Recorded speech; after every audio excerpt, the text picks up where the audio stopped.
Good morning, Alex. Overnight scans show no compliance alerts.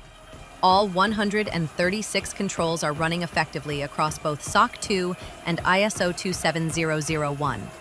I ran hourly checks on your AWS, GitHub, Jira, and the rest of your stack.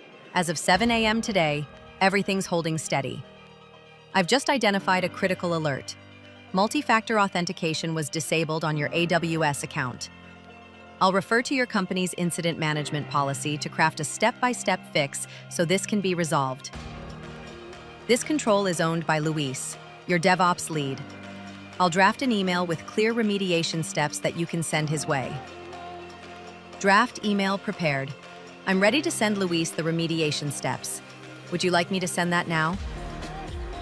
Message sent. I'll track the resolution and notify you once the issue is confirmed closed. Good news. Luis confirmed the fix and re-enabled MFA. I reran the control test. Your status is now compliant. As of now, all 136 controls are passing. No action required on your end. Have a great day, Alex.